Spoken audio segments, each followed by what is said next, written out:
Olá, estamos iniciando pela TV Suprem, braço de comunicação da União Planetária, mais uma entrevista do Movimento 2022-2030, o Brasil e o Mundo que Queremos, uma parceria da Universidade de Brasília, através do Núcleo de Estudos do Futuro, do Centro de Estudos Avançados Multidisciplinares, com a União Planetária. Hoje teremos o privilégio de ouvir o pesquisador Elíbio Leopoldo Resch Filho. O nosso convidado é graduado em Engenharia Agronômica e mestre em Fitopatologia pela Universidade de Brasília. É doutor em Manipulação Genética pela University of Nottingham, na Inglaterra, onde também tem um pós-doutorado. É pesquisador na área de Biologia Molecular de Plantas, tendo publicado 129 artigos em revistas científicas, 10 capítulos de livros e 5 livros. Orientou 16 teses de mestrado, 9 de doutorado e supervisionou 4 pós-doutorados. É professor orientador no curso de pós-graduação em Biologia Molecular da Universidade de Brasília. É membro da Academia Brasileira de Ciência, onde já foi diretor, e recebeu prêmios e homenagens, das quais eu destaco: Prêmio por Excelência da Embrapa, Prêmio Inventor Brasileiro do Governo do Estado de São Paulo, membro da Ordem de Mérito Científico na categoria de Comendador e Fellow of the Academy of Science for Developing World, uma instituição internacional. Desde 1981, trabalha como pesquisador no Centro Nacional de Recursos Genéticos e Biotecnologia, o Senargem, da Embrapa. Muito obrigado, professor Elíbio Leopoldo Resch Filho, por ter aceito ao nosso convite. Na minha primeira indagação, eu pediria para revisitar a sua infância e juventude, a sua formação básica e universitária e os caminhos que o levaram a ser uma referência nos estudos de biologia molecular. Por favor. É sempre um prazer estar conversando com você, que há décadas discutimos sobre avanços da ciência e tecnologia em nosso país e no mundo. Eu nasci no Rio de Janeiro, estudei escola pública, o meu primário e secundário na época, tinha outra nomenclatura, e ingressei na Universidade de Brasília com muita honra e prazer o tempo que estive na Universidade de Brasília, que foi uma universidade criada com a base e o fundamento no nome, universidade. Ela nos dava liberdade de reflexão aprofundada e pensamento em todas as áreas, não era de nada engessada, muito pelo contrário, muita liberdade do pensamento, fato fundamental para aprofundar nos avanços da ciência e tecnologia. Então, na UNB, que eu entrei em 76, aconteceu, fazendo agora uma conexão com a biologia molecular, claro que a ideia e a filosofia da universidade foi fundamental. Não menos fundamental foram os professores que eu tive. Dentre eles, o Dr. Reutemann foi um deles, Dr. João Lúcio Azevedo. Vou citar apenas alguns, mas eles vão direcionar para a questão da biologia molecular. O Hiroaki, a Celina, o Rui Caldas. Então, o que aconteceu comigo foi que, quando eu fui cursar, ainda no básico, a disciplina chamada bioquímica, que foi ministrada pelos professores que eu citei, era em blocos. Então, quando eu cheguei na sala em uma manhã, me lembro que foi ministrada a aula pela professora Celina, ela apresentou o tema ácidos nucleicos. E quando ela mostrou a estrutura do DNA no quadro, eu olhei para aquilo e falei: nossa, que coisa interessante. Isso aqui vai ser o futuro. Isso foi por volta de 77, 78. Eu vou trabalhar com isso, com essa estrutura. Eu vou aprender o que é isso, que foi o meu primeiro contato com a estrutura da dupla hélice do DNA, que foi descoberta lá pelos cientistas ingleses em 1956, e mais tarde, um pouco, Werner Haber, que é um outro cientista que ganhou o prêmio Nobel, foi o primeiro que descobriu como cortar essa molécula de DNA. Aí, isso foi em 1960. Aí o que aconteceu? Quando você descobriu como cortar o DNA, você criou a engenharia genética. Você criou a manipulação do código da vida. E é o que nós fazemos hoje. É o que nós fazemos hoje de uma forma muito mais aprofundada, muito mais veloz, com técnicas e equipamentos extremamente sofisticados. Por coincidência, Isaac, há uns 10 anos atrás, eu encontrei e conheci o Werner Arber. Ele me procurou para dar uma palestra e nos encontramos depois várias vezes, acabamos ficando amigos, somos amigos até hoje, e nós escrevemos um artigo junto sobre a domesticação sintética de características específicas da biodiversidade. Fato que muito me honra, porque é uma definição e um conceito que eu sigo e vou falar um pouco para vocês. Então, foi aí a origem do meu entendimento e do meu aprendizado na área de biologia molecular. Muito bom. Há várias décadas trabalha na Embrapa. Poderia ressaltar a importância dessa instituição? Sem dúvida, a Embrapa, eu sempre digo que ela foi a responsável pela pavimentação do sucesso do agronegócio brasileiro. Ela estabeleceu as bases do conhecimento que nos permitiu avançar e chegar a ser um dos países protagonistas na área de produção de alimento e segurança alimentar no mundo. E isso vai continuar acontecendo ao longo das próximas décadas. Ou seja, a importância da Embrapa é muito grande para o desenvolvimento e geração de riqueza do nosso país, indubitavelmente.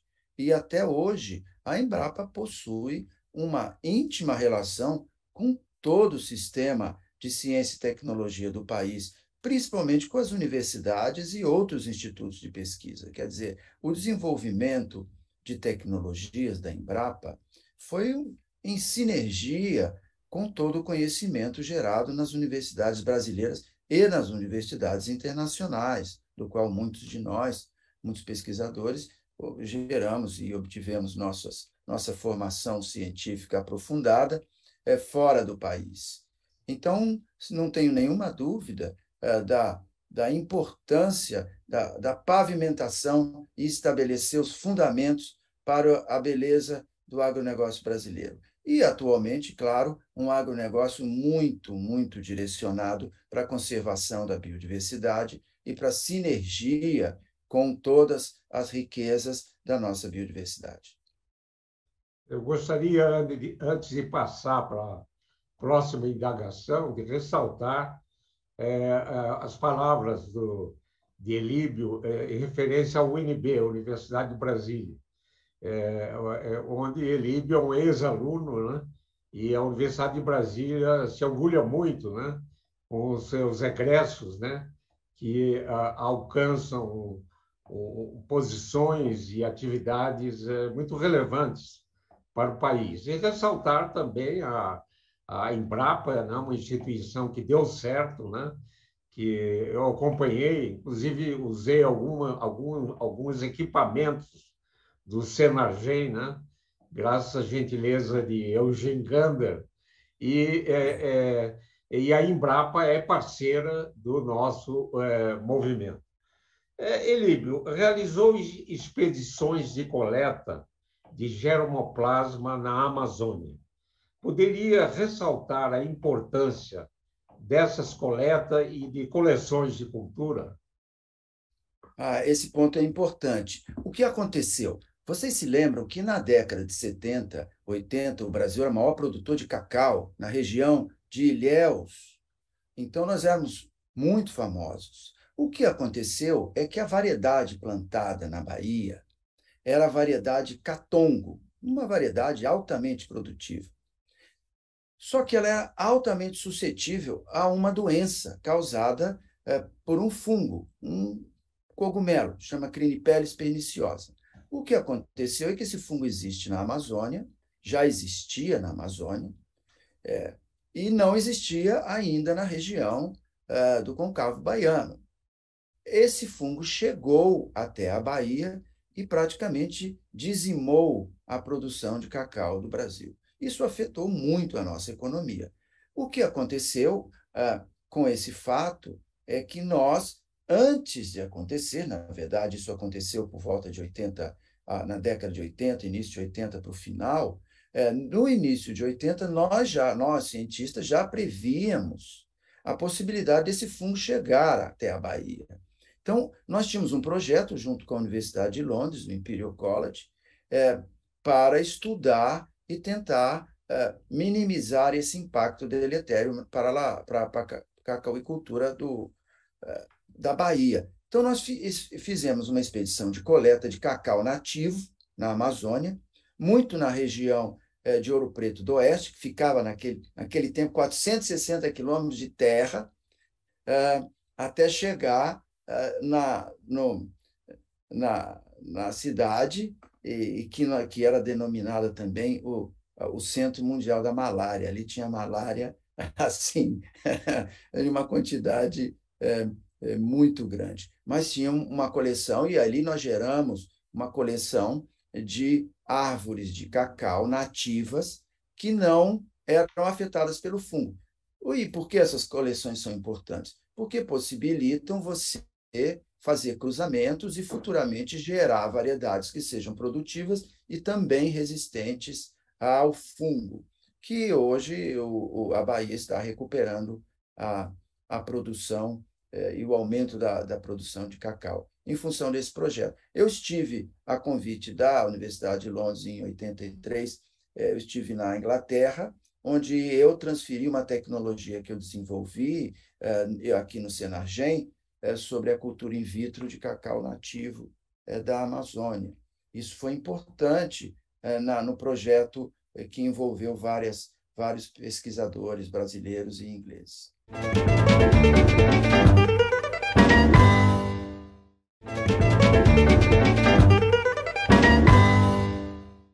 Atualmente é coordenador do Instituto Nacional de Ciência e Tecnologia na área de biologia sintética. Poderia destacar a importância dos trabalhos desenvolvidos nesse consórcio?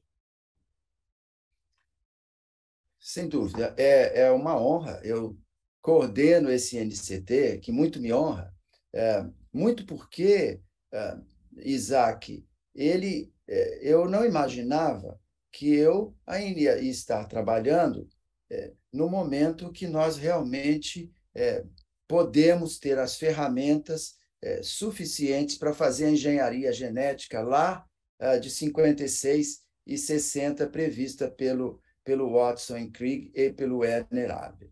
E eu me sinto assim muito honrado de ainda estar trabalhando e coordenar esse projeto que o Brasil reconheceu, o governo brasileiro, e na verdade, esse é um programa de governo, né? O INCT ele é um dos principais programas de ciência e tecnologia do Estado brasileiro, ele passa por vários governos, eles são projetos longos, interativos, com muitas instituições brasileiras e internacionais, e hoje nós estamos desenvolvendo a biologia sintética, que, no meu entendimento, uma definição é simplesmente o estágio maduro do DNA recombinante. É o estágio maduro lá de 56 e 60, onde nós aprendemos e conhecemos a estrutura e, depois da estrutura, como cortar essa estrutura.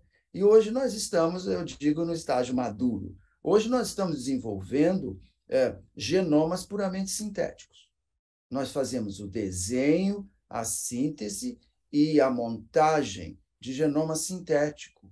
E por que isso é importante? Para otimizar a produção e reduzir custos no desenvolvimento de novas vacinas, de novas moléculas de interesse social e econômico do país. É uma tecnologia extremamente fundamental para os avanços e progresso social e econômico de qualquer país. É essa a direção do mundo. Se eu posso resumir esse nosso INCT, eu digo que ele é o título dele e a ideia é a utilização de ômicas, né, das tecnologias de genômicas, metabolômicas, microbiômicas, e domesticação sintética, agora naquele ponto que eu mencionei antes, Isaac, e domesticação sintética de características específicas da biodiversidade brasileira, direcionando a conservação, a engenharia e a economia. Por quê? No meu entendimento, a biodiversidade, nós vamos visitá-la e conhecê-la de uma forma aprofundada para que nós possamos conservar e agregar valor. Nós não temos como agregar valor a algo que nós não conhecemos profundamente. Por outro lado, nós não temos como conservar sem usar a alta tecnologia de forma a depredar a biodiversidade. Então, é uma sinergia, o uso dessas tecnologias de biologia sintética e DNA recombinante constitui o fundamento para a conservação da biodiversidade. Então, nós já temos exemplos, inclusive exemplos desenvolvidos dentro do INCT, patenteados e que já estão em desenvolvimento com empresas internacionais. Uma delas é a produção da fibra da teia de aranha. Veja bem, nós fizemos genoma da seda de aranha da biodiversidade da Amazônia, Mata Atlântica, Cerrado, e o que nós fizemos com isso? Nós podemos hoje fazer uma fibra sintética igual à da aranha dentro do laboratório, produzida em bactéria. Então, isso é um exemplo de conservação fabuloso, porque você nunca mais vai precisar ir à biodiversidade, destruir uma aranha para entender como que ela faz essa fibra. Nós já temos a tecnologia, está disponível para qualquer um produzir em laboratório. Então, isso é um verdadeiro exemplo de conservação. E nós queremos intensificar isso com esse conceito de domesticação sintética. Ou seja, nós não vamos domesticar as plantas da biodiversidade, produzir isso em larga escala. Isso não vai ser feito por vários motivos. Limitação tecnológica e desinteresse da própria conservação. A biodiversidade tem que ser mantida ali porque ela constitui o fundamento físico e químico para a produção de alimentos no mundo. Então, não existindo a biodiversidade, os rios e todos os ecossistemas, não existe alimento, não existe produção de alimento sem esse fundamento. Então, a conservação da biodiversidade ela é de fundamental importância para o agronegócio brasileiro. Então, é isso que trata, basicamente, o nosso INCT. É a domesticação usando tecnologia de fronteira. Muito, muito bom. A gente vê que a ciência básica, né, ela pode ser muito importante, né, nas aplicações, né, como você acabou de relatar, né, fazer a teia de aranha sintética, né, e sem macular as nossas reservas, os nossos biomas, né? E isso é importante porque esse conceito de que a ciência pode interferir positivamente no desenvolvimento econômico e social do país, né? Não tenha dúvida. Ele, Eu não sim, sei se está terminando. Será que eu ainda posso falar um outro exemplo sim, rapidamente? pois não. Porque é um outro exemplo que é muito oportuno e eu acho que vocês vão gostar. Deve sair agora, nos próximos meses, uma publicação de um consórcio do Brasil com o Instituto de Saúde dos Estados Unidos e com outro instituto da Europa, onde nós temos um outro exemplo. Nós fomos no oceano, isolamos uma alga que tem uma molécula chamada cianovirina. Ela é uma molécula pequena, de 11 kilodaltons, e extremamente eficiente contra vírus, muito contra o vírus do HIV. Há 2 anos atrás, então, quando surgiu a pandemia, nós começamos a avaliar se essa molécula não seria, porque ela é muito importante e difícil de você gerar resistência para ela, que ela liga em vários lugares do vírus. E nós descobrimos, Isaac, que ela é extremamente eficiente contra o SARS-CoV-2. Estamos publicando isso agora e deverá sair, e é um outro exemplo de exploração da biodiversidade e a geração de moléculas de uma forma sustentável para a sociedade, tanto do ponto de vista social como econômico. Isso deve sair em breve como um outro exemplo da importância da ciência fundamental no desenvolvimento de tecnologias e pavimentando uma equação de progresso para o futuro. Formidável esse exemplo, né? Mostrando que a gente pode colaborar com os problemas atuais e ter instrumentos para as próximas pandemias que certamente virão no futuro. Parabéns, Elíbio. Estamos chegando ao término do nosso programa, mas eu gostaria, já que o nosso movimento procura estimular os jovens na construção de caminhos para termos um Brasil e um mundo melhor e mais justo, pediria que, nesse finalzinho do programa, da nossa conversa, enviasse uma mensagem aos jovens que nos assistem. Será um grande prazer. Fiquei refletindo e vou enviar uma singela mensagem do que eu acho que pode contribuir para a juventude e para o futuro mais humano do nosso planeta. Direcionem o tempo de vocês para um pensamento aprofundado sobre o conhecimento, direcionado para o progresso científico, social e econômico. Exercitem a geração de uma equação para o progresso da humanidade. Essa constitui um sistema complexo, mas a opção viável para o futuro do planeta. Que bela mensagem, Elíbio. Assinamos embaixo. Queria agradecer imensamente por essa importante, interessante conversa que tivemos, né? E desejo sucesso no Instituto Nacional de Ciência, Tecnologia e de Biologia Sintética e aproveito para enviar um grande abraço a todos os pesquisadores heróicos da Embrapa. Esse e outros programas do Movimento 2022-2030, o Brasil e o Mundo que Queremos, podem ser acessados no canal YouTube do canal Supre. Gostaria de agradecer imensamente a atenção de todos e todas que estiveram com a gente e voltaremos a nos encontrar em uma próxima oportunidade. Até lá!